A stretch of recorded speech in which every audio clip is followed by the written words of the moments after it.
It was Christmas on the island of Sodor. All the engines were working hard. Thomas and Toby were busy carrying people and parcels up and down the branch line. Everyone was happy. Only the coaches, Annie and Clarabelle, were complaining.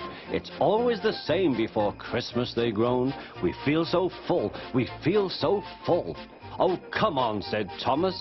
Where's your festive spirit? Christmas Day is almost here.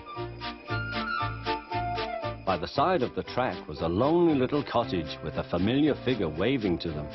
It's Mrs Kyndley, whistled Thomas. Peep, peep, Happy Christmas! Thomas always felt better for seeing her.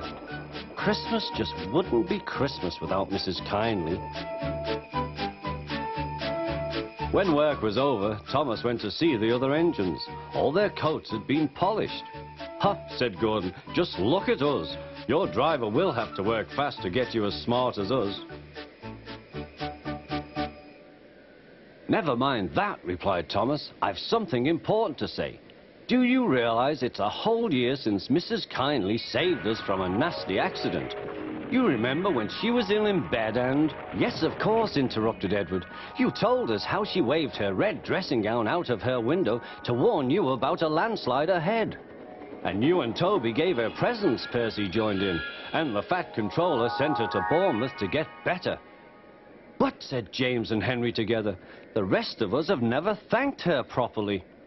"Exactly," said Thomas. "So now I think we should all give her a special Christmas party." Everyone was getting very excited, and the drivers felt sure that the Fat Controller would agree, as indeed he did. The engines were all busy making plans when silence fell. The Fat Controller had bad news. "The weather's changed badly. Mrs Kyndley is snowed up. Toby says he'll help to rescue her. You must help too, Thomas. There's no party unless you do." Thomas hated snow, but he said bravely, "I'll try, sir. We must rescue her. We must." "There's a good engine. You and Toby will manage splendidly." Thomas charged the snowdrifts fiercely. Sometimes he swept them aside, sometimes they stuck fast, and the men had to loosen them.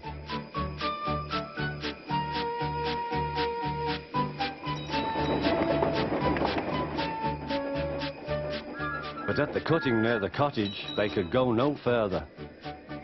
"Look at that!" exclaimed Thomas's fireman.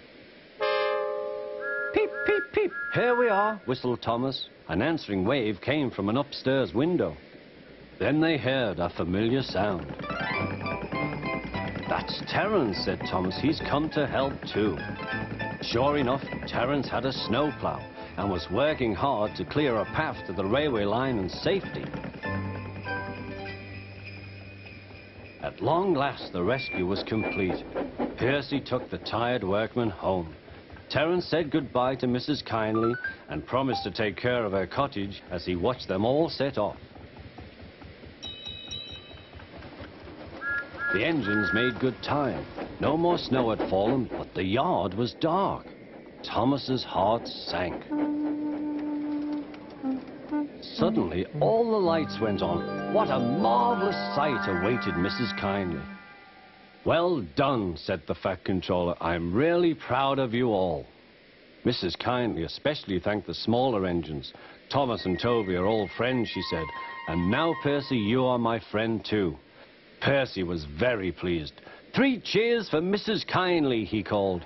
"Peep, peep, peep," they all whistled. We wish you a Merry Christmas. We wish you a Merry Christmas. We wish you a Merry Christmas and a Happy New Year. Thomas the Tank Engine and his friends thought it was the best Christmas ever, and Mrs Kyndley could think of nowhere she would rather live than here with them on the island of Sodor.